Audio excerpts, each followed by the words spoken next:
Ако допреди един месец някой ми беше казал, че има нещо по-удобно от Сарон за градско и извънградско, щях да се изсмея. Не мислех, че има нещо, което можеше да се подобри с Сарона, така че да ми е по-удобно и по-лесно. Уви, сгреших и то бая. Сега ще ви покажа причината, защо не съм си изкарвал колата от месеци и какво е да живееш с Ватимо всеки ден. Хващаме ключовете и ви показвам 10 причини, защо всеки трябва да кара скутер. Или поне да пробва.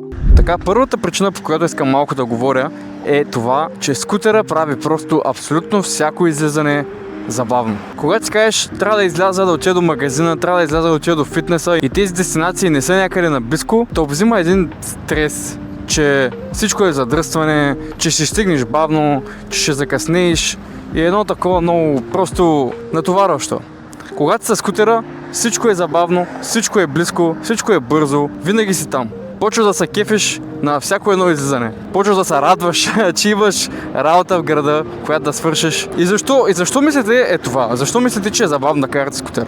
Първо, не си затворен в някаква кутийка, без никакво реално проветрение от вятъра. Имате само обдухване. Не може да усетите вятъра в кожата си, не може да усетите температурата навънка. Малко като изолиране. Обаче да чакам тук не е в мой стил. Да.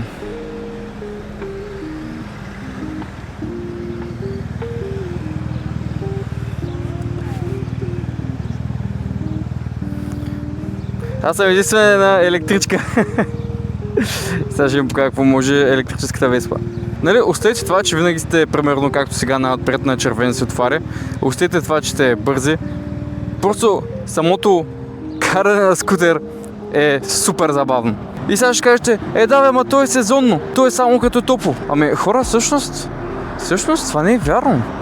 Може би, особено за нашето меко време, особено около Варна, може да карате скутер 10-11 месеца в годината, ако трябва. Може би само в най-големите снегове не би го изкарал, но вече има достатъчно аксесуари, които може да си купите и да карате комфортно дори в студ. Например, има ветроустойчиви жилетки, цели покривала за отпред, ръкавици с нагреватели, много неща са. Така че, ако мислите, че това ще ме спре да карам, не, даже в тези дни, в тези месеци, които никой не може да кара мотор и скутер, ще има страшно много коли на пътя. Задръстванията ще бъдат адските. Де факто, точно тогава да караш двуколесно ще е най-удачно. Аз обаче карам А2 категория и спирам на пешеходци вече. И на 100% да се науча и съм готов. Е, така се прави. И другото, зимата е месеца, в който ДВГ-то, двигател с вътрешно горене, има най-много нужда от загряване. Не можеш да го включиш, да запалиш и да тръгнеш. Тогава голямата загуба на време ще се появи. Докато тия електрички, нищо не им пречи да се държат на студ, нали, студени. Даже по-далече са от прегряванията и че още по-добре. Така че това е. Втората причина защо трябва да карате скутер, ако не е постоянно, поне от време на време, е, че ви спестява време, а не толкова пари. Може би леко го засегнах в точка 1, но виждате, че когато си пожелая, мога да мина напред, минавам между коли, когато има задръствания, така пестите страшно много време. Също, скутерите изобщо не поемат дупките както колите. Всякакви такива разбити улици или офроуд пресечки, които хората не ползват с кола, защото са, нали, кофти за колата, не са кофти за мотора. Мотора има една линия в траектория и тежи 100 кг, не тежи 2 тона. Де факто дупки и всякакви такива неравности не се усещат като на кола. И не е нужда чак такава амортизация. Всичките части по мотора са много по-малки и не го отнасят толкова тежко. А една от главните причини хора да карат скутери е точно защото пестят време. Не е толкова до парите. Нали? Този скутер особено не е малко като първа инвестиция. Стабилна първа инвестиция, обаче е направена с качество и мисъл. Де факто даваш парите веднъж и после не ги даваш много дълго време. Токът е около 20-30 цента на 100 км, защото двете батерии общо минават 120-30 км. Факто 100 км даже не е да ги заредиш от 0 до 100, по-малко е. На нощна тарифа перфектно. И смятам, че този скутер е за хора, които искат да пестят време, не толкова пари. Парите ги оставете на страни. Тук пестим време. И като става въпрос за пестене на време, ще моля... той е без това стана. Мисля, че едва линейка обаче. Там отпред полица. Третата причина защо всеки трябва да опита или да кара постоянно скутер е, че се наслаждаваш на пътя. Знаете ли, че всъщност пътищата ни са много по-добри, отколкото се усещат с кола? Мотора сякаш много по-добре обира всякакви неравности и се усеща много плавно. Даже аз съм голям фен на варненските пътища, откакто се взех мотор. Между 100 дупки има една лента перфектна за минаване с двуколесно. Просто перфектна. И просто малко внимание и винаги ще минавате по перфектния път. По стъкло, както му се вика. Четвъртата причина, защо аз лично предпочитам скутера пред колата, е това, че няма как да се разсейвате. Двете ви ръце винаги трябва да са на волана. Двете ви ръце винаги трябва да са на волана и няма как да скролвате на светофари, няма как да се разсейвате, да губите... Чакай само. Няма как да говорите много по телефон, освен с интерком. Няма как да позволите на обстоятелствата да ви накарат да сгрешите някъде. Просто си винаги в момента. Винаги следиш, винаги просто едно, как да кажа, откъсване от социалните медии, от телефона, когато се качиш на скутер. Много е приятно. Особено в момента, както гледате това видео, не ви ли се иска след като изгледате това видео да хванете моторчето, да дишате чистия въздух от изгорели газове на предната кола и да са кефите на живота. Няма граници. Пробега е достатъчно да отидете където си искате. И зарядното, ако винаги е под седалката, без проблем, може да отидете. Само да проверя следващата точка. Съм си ги записал тук. Следващата причина, не съм сигурен дали е за всички скутери или за това специфично, но хората доста се кефят. Много се усмихват, много поглеждат. Особено между другото дядовци, това е интересна ситуация, понеже като мина покрай дядо, и те си представят, че в момента на минаването ще чуи някакъв силен шум и ще ме чуят, нали? Обаче аз като мина и няма никакъв шум, почвам да си мисля, тези хора, дали сега си мислят, че са се загубили слуха? Защото, примерно, дядото е на, не знам, 80 годишна възраст и като мина и нищо не чуи, той се обръща такъв и винаги гледа с един странен поглед, усмихнат и си казва, или това нещо е супер тихо, или си загубих слуха. И почва да следи за други шумове. Ама да, доста пъти са ме спирали. Казвали са ми на едно световар, че бяхме какъвто с мотор от бъдещето. И аз му се базиках, викам, защото той беше също на мотор. И викам, гледай, какво правя на прекъсвача, така врум, обаче сега не мога да направя, защото сега ще покажа на световара. Електричка, браво. Така бяхме на световар, той беше отдясно ми и той беше такъв с бръмчащия мотор и аз правя така, гледай, какво прави на прекъсвача, но светкавица направо, такъв зев се чува. Маля, аз съм на мигач от много време, бе. О, боже мой, трябва да спирам този мигач.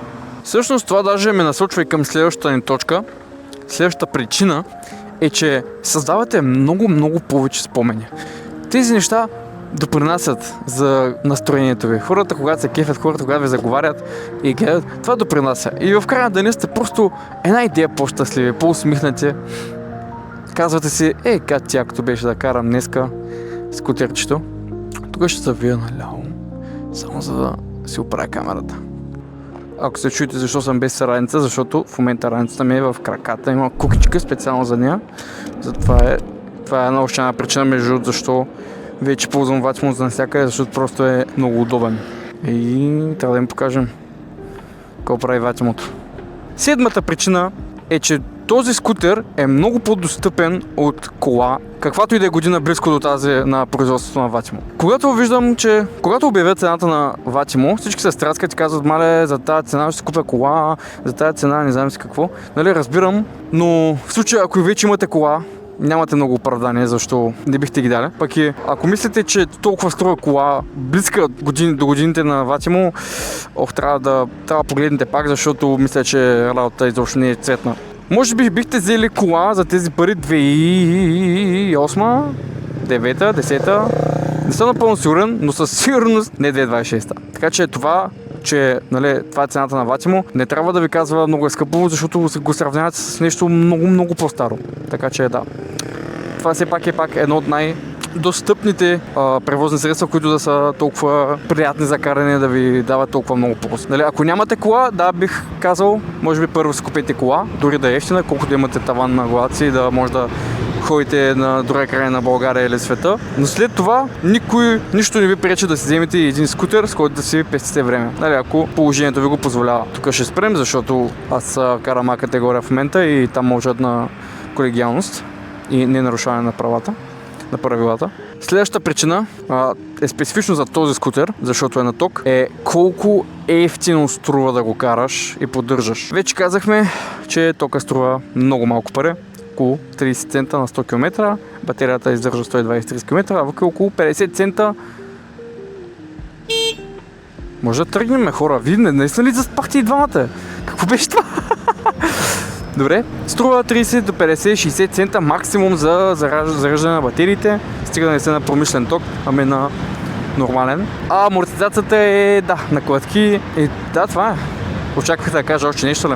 На клътки. На клътки може би автомивка от време на време да се го чисти, както абсолютно всяка една вещ. Всичко друго е в гаранция, прекалено дълго време, че да го мислите. Може би след 10 на години, бих казал, може да се разгледа за нов вариант за батерии, но до тогава ще излезли толкова мощни и хубави батерии, че ще ви е последната смяна. Пък и за 10 години толкова много пари ще спестили от гориво, че може да си купите направо нов. Аз трябва да ходя на пикълбол, затова ще ви взема с мен да видите какво е да отидеш в час пик на пикълбол с кола или скутер. Де факто с кола ще бъде всяка една кола в моя път, а скутера съм аз, да видим кой е по-бърз.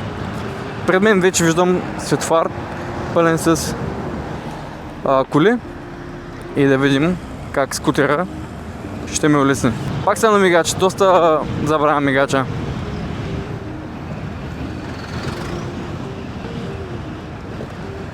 Ето тук има една огромна дупка.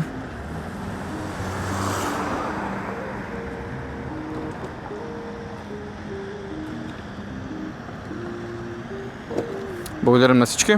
Следващата причина е относно това колко е сложно.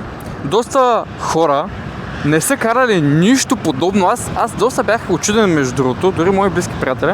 Никога не са карали нещо, което не включва краката като движение, де-факто колело. Всичко, което са карали е колело и кола, де-факто са били или стреснати, или не си мисля, че е сложно. Не съм сигурен напълно каква е причината, но не иска да се качват, не иска да се купат, просто защото нямат опит. Но, може би предишните скутери... Какво? Може би предишните скутери са били по някакъв начин сложни, не съм сигурен дали са на автоматици или не. Аре хора, защо толкова бавно? Но този мотор е изключително лесен за каране. Има само газ, спирачка и всички други контроли, които са за управлението на мотопеда, примерно къси, дълги, мигачи, клаксон. Де факто нямате много какво да объркате, няма какво да се чудите. Това е перфектния мотопед за първо превозно средство, което не ви коства много умения. Може би е перфектен за момичета, които след Б категория искат нещо двуколесно и не искат да се заемат с много сложност. Това е идеално. Просто е идеално.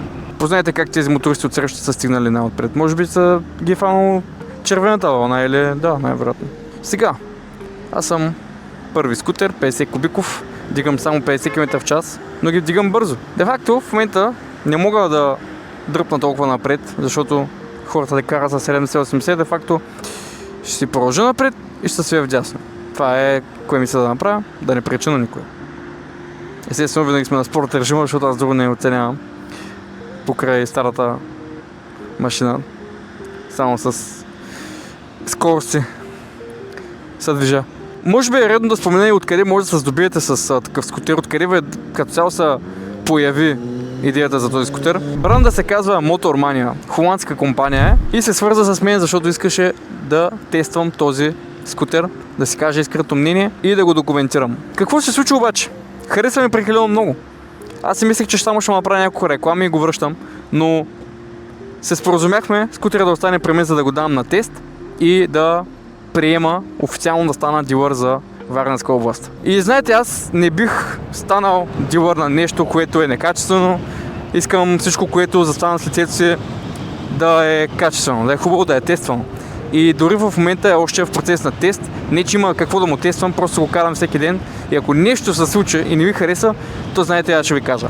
Но за сега хората са се постарали да изпипат всичко. Ако има нещо, веднага го оправят. И затова и се съгласих да съм им, може би така, представител за Варненска област. И понеже съм такъв, предлагам на всички мои гледащи и последователи, и коментиращи, просто хора, които се ангажират с съдържанието ми, една оферта. Офертата е, че получавате втората батерия на Vatimo Classic напълно безплатно. С доставката до цялата страна. Само да дам знак, че няма да ме изпреварват повече. Не съм сигурен колко след като сте гледали това видео, тази оферта още ще е налична, но сега е факт. Договорил съм втората батерия напълно безплатно и доставката. Това е, как да го нарека, нормалната версия на Vatimo Classic. И има двойно по-мощна версия с двойно по-мощна система, която се казва Vatimo Style.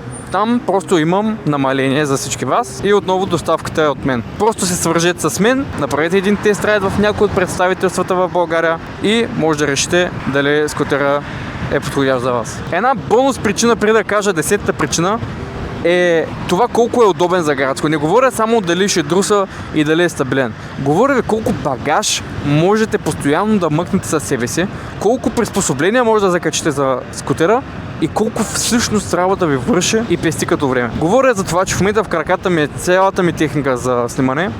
Под седалката ми е пиклбол ракета, обувките, вода, портфейла, очилата, всичко нужно, което ми трябва. Просто нямаше как да го събера всичко в чанта. А в момента мога да имам дори още една чанта на гърба, тъй като чантата, която беше на гърба ми, е тук в краката ми.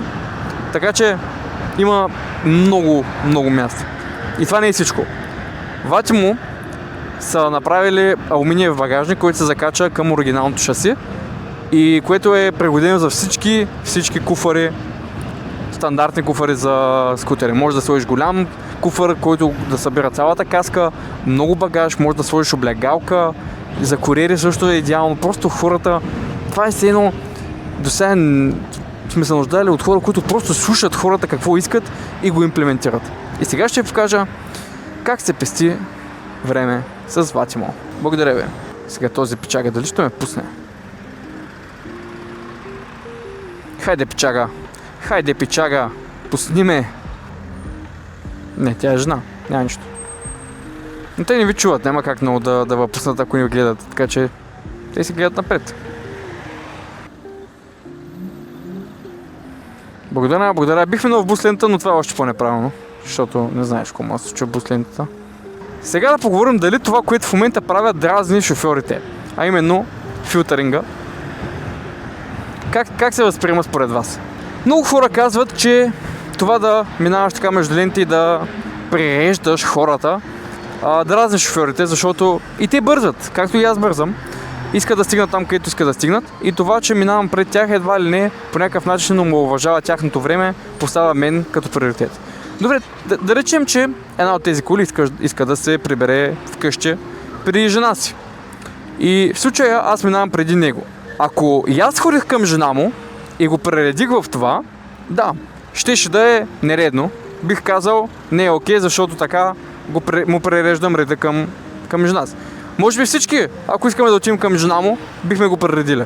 Но в случая всеки от нас отива на различно място. Всеки отива на своето си място и никой не пререждаш по този начин, защото ти се нареждаш най-отпред и тръгваш веднага като стане зелено. Де факто, те по никакъв начин няма да усетят твоето присъствие. Сега, ако бях прередил някой и застанал баш пред него, това означава, че аз му взимам от времето, защото той трябва да изчака мен да тръгна. Да, и аз бих бил направил така, но още по-зле. Както и да е. Ако... Но в случая аз не минавам пред него, аз стоям най-отпред и се заминавам. Така че, рано или късно и тук ще бъде въведено, че филтъринга е позволен. Сега, когато стане така, аз не минавам по-напред. Не е приятно. Гледай колко бавно става човек.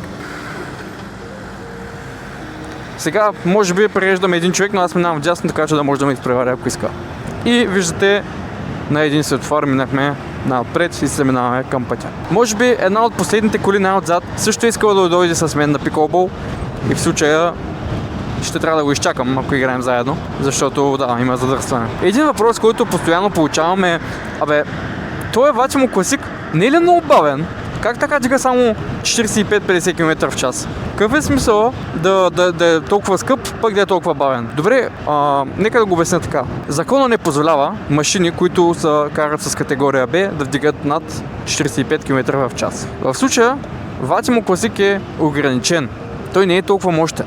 Той е много по-мощен, но е ограничен на 50 км в час, защото законът не лимитира ускорението, лимитира само скоростта. Тоест Vatimo дига 50 за 2,9 секунди, което е много бързо. Може и по-бързо, но пак казвам, ограничение. За да може като го дадем на чичоти, да не падне с скутера веднага като му даде газ, защото трябва да стикне. Има и малко мъртва точка в масура, в въртока, за да може като се качиш и дадеш газ, той да не тръгне от самото начало и да не мога да го спреш. Направен е за масова експлоатация. Направен е за хора, които не са като мен, не са карали салон цяла година нон-стоп. Така че той е лимитиран от закона, а не от това, че системата е слаба. Ако си изкарате А1, веднага се прехвърляте на Vattimo Style, който е двойно помощната версия, дига 100 км в час и пак е ограничен, защото това 125 кубика еквивалент, не може да дига повече. Но ако взимате скутер за града, изобщо не трябва да си казвате много е бавен, защото всичко над 50 цяло е така или иначе непозволено, незаконно. И всеки, който ви изпреварва малко или много, е в нарушение. Ето, вие докато се завъртели газта на макс, той вече се движи с 50. И докато си говорим, стигнахме тъкмо за причина номер 10. Когато си вземеш скутер, приемаш един нов начин на живот. Усещането е различно. Не съм сигурен дали ще ме разберете, но изведнъж ставаш по-свободен, имаш повече време, имаш по-малко стрес, повече свободно време за това, което обичаш да правиш. И като цяло си по-щастлив човек. Вижте сега, от всичко, което бих искал да правя, едно от най-омразните ми неща би било да съм на място на някои от тези хора. Не ми се занимава да чакам задръстване. Просто ясно ми, че е неизбежно. Колите са прекалено много, че да няма задръствания, но затова имаме избор дали да се наредим назад на опашката или да инвестираме и повече да не ни видят, да си губим времето. Не съм сигурен как хора като мен искат да правят много неща в живота си и могат да позволят на неща като задръствания да им отнемат от времето. Не съм сигурен как е възможно това. И стигнахме на пикълбола, сега да направим една хубава игра. И така.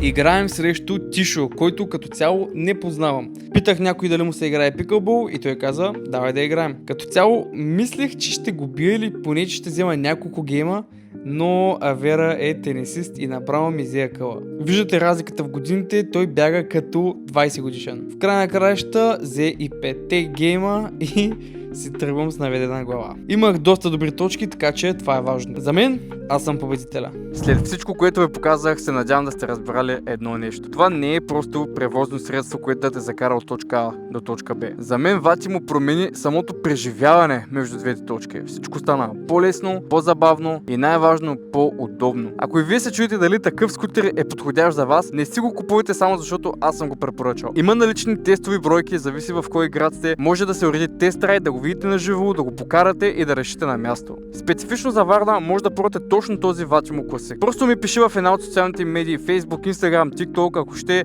коментар под това видео и ще се разберем. Когато това видео е излязло, най-вероятно все още ще мога да давам втората батерия напълно безплатно за всички мои последователи. Това е около 240 евро стойност и отгоре на това и безплатна доставка в страната. Ако видеото ти е било интересно или полезно, абонирай се за канала, остави един лайк и ще се видим в следващото.